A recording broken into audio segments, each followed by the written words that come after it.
The sample were drawn from 2 tankers on 6/7/24 and 2 tankers on 12/7/24 and forwarded to NDB Golf Lab.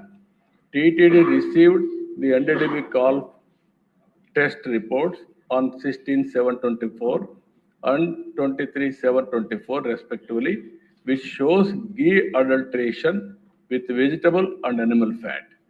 Thus, AR Dairy Food Private Limited, A1, Dundigal is by supply. అంటే క్లియర్గా వాళ్ళ రిపోర్ట్లో కూడా ఆ రిపోర్ట్ని coat చేసే పరిస్థితికి వచ్చారు. నెక్స్ట్ అధ్యక్ష, ఇక్కడ జరిగిందే కాకుండా మీరు ఒకసారి చూస్తే ఎందుకు నేను కుట్ర అని మాట్లాడానంటే ఒక డెలిబరేట్గా మొట్టమొదటి నుంచి కూడా వెంకటేశ్వర స్వామి ప్రతిష్ట దెబ్బతీయడానికే ప్రయత్నం చేస్తూ వచ్చారు.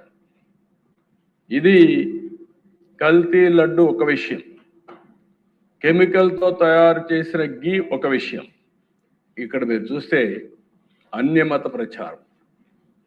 ఆర్టీసీ ఆంధ్రప్రదేశ్ రాష్ట్ర రోడ్డు రవాణా సంస్థ తిరుమలకి తిరుపతికి టికెట్ 22/8/2019లో వీళ్ళ గవర్నమెంట్ వచ్చిన తర్వాత పక్కన చూస్తే ఫ్రంట్లో ఇది ఉంటుంది, బ్యాక్కు పోతే తక్కువ ఖర్చు అన్ని సౌకర్యాలతో క్రైస్తవులకి పవిత్ర జెరూసలం యాత్ర. వెంకటేశ్వర స్వామికి దగ్గరికి పోయి యాత్రికులకు ప్రచారం చేయడం విధానం అడుగుతాను. అందుకే నేను కుట్ర అని అంటున్నా. ఇది డెలిబరేట్గా చేశారంటున్నాను. మనం ఏదో జరిగిపోయింది అని ఆవేదన చెందడం కాదు ఇక్కడ. ఇది కావాలని ఒక పద్ధతి ప్రకారం వెంకటేశ్వర స్వామి పవిత్రత దెబ్బతీయడానికి చేసిన కుట్ర. అది ఈరోజు మళ్ళీ 94% గెలిచి హౌస్లోకి వచ్చామంటే అది వెంకటేశ్వర స్వామి కృప అని చెప్పి మరొకసారి మీ అందరికీ తెలియజేస్తాను. ఇది ఒక టెన్షన్. ఏదైనా సరే ఎవరైనా తప్పు చేసినప్పుడు మనం అనుకుంటున్నాం, చాలామంది మాట్లాడారు, ఇందులో కూడా వీళ్ళని చూశాను నేను. ఓసారి అయితే విగ్రహమే కదా, ఏముంది, దేవాలయాల గురించి చులకనగా మాట్లాడే సందర్భాలు కూడా చూసాం. మనం అందరం ఆవేదన పొందాం. ఇలాంటివన్నీ కూడా ఇంకా చాలా ఉన్నాయి అధ్యక్ష. నెక్స్ట్ 2018 పింక్ డైమండ్ చోరీ అయిందని ప్రచారం చేశారు. అందులో కూడా అధ్యక్ష ఎక్కడ కూడా పింక్ డైమండ్ లేదని చాలా క్లియర్గా చెప్పారు.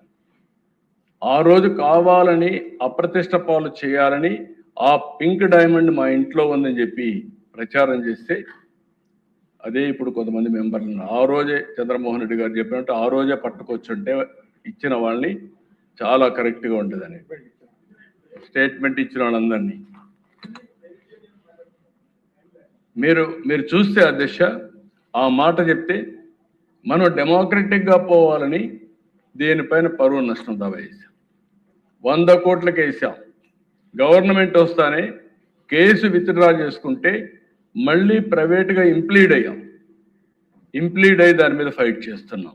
ఇప్పుడు మళ్ళా గవర్నమెంట్కి వచ్చాం. అంటే ఏ విధంగా వెంకటేశ్వర స్వామిని అప్రతిష్ట పాలు చేయాలని ఆలోచిస్తున్నారో ఇది ఒక ఉదాహరణ మాత్రం. నెక్స్ట్ ఇక్కడ మీరు ఆలోచిస్తే దిశ ఇది ఒకసారి చూస్తే రాజకీయ పునరావాస సెంటర్గా తయారు చేశారు. టీటీడీలో 29 మందితో మనం ఇదేస్తే వీళ్ళు వస్తాను జంబో బోర్డు ఒకటి ఏర్పాటు చేశారు. ఆ జీవో ప్రకారం 519 ద్వారా 2021లో 50 మందికి టీటీడీ బోర్డులో ప్రత్యేక ఆహ్వానికులను వేసి మొత్తం 85 మంది చేరారు. అంటే టీటీడీలో 85 మంది మెంబర్లు వేసి వీళ్ళు ఇష్టానుసారంగా ఇది చేస్తే రాష్ట్ర ప్రభుత్వాన్ని తప్పుబట్టిన హైకోర్టు దాని మీద జీవో కూడా మీరు చూశారు. తిరుమల తిరుపతి దేవస్థానం కాన్స్టిట్యూట్ చేసినట్టు ఆ బోర్డుని కొట్టేసే పరిస్థితికి వచ్చారు. మళ్ళీ వీళ్ళు కరెక్ట్ చేసుకునే పరిస్థితికి వచ్చారు. మీరే ఫైట్ చేశారా? థ్యాంక్ యూ అధ్యక్ష. దెన్ నెక్స్ట్ ఇవి కాకుండా దేశ నేను ముందే చెప్పాను, హుండీలో విదేశీ కరెన్సీ పరకామణి. అధ్యక్ష వెంకటేశ్వర స్వామి దగ్గర పరకామణిలో అవినీతి జరిగితే సెటిల్మెంట్ చేసే పరిస్థితికి వచ్చారు. అక్కడి నుంచి మళ్ళీ మీరు ఒకసారి చూస్తే లోక్ అదాలత్ పంపించి రాజీ చేపించే పరిస్థితికి వచ్చారు. దాన్ని చులకనగా మాట్లాడే పరిస్థితికి వచ్చారు. ఏముంది, కొంత తీసుకుని చాలా తక్కువ $900 తీసుకున్నారు, చాలా చిన్న నేరం. ఆయన తీసుకునేది కాకుండా ఆయన ఉండే డబ్బుల్ని వెంకటేశ్వర స్వామికి దానం చేశాడు. అంటే ఎంత అవహేళన అడుగుతాను నేను. ఇవన్నీ ఒక్క ఇన్సిడెంట్ కాదు దిశ, మొత్తం ఇవన్నీ చూస్తే ఒకటి కాకుండా సిరీస్ ఆఫ్ తప్పులు చేసుకుంటూ వెంకటేశ్వర స్వామి ప్రతిష్ఠ దెబ్బతీయాలని ప్రయత్నం చేశారు. నెక్స్ట్ ఇక్కడ ఇంకోటి దిశ మీరు చూస్తే తిరుమల ఆచారాలని మనం అందరం పాటిస్తాం. వెంకటేశ్వర స్వామి దగ్గరికి నమ్మకం ఉంటే ఏ మతస్థులను రావచ్చు.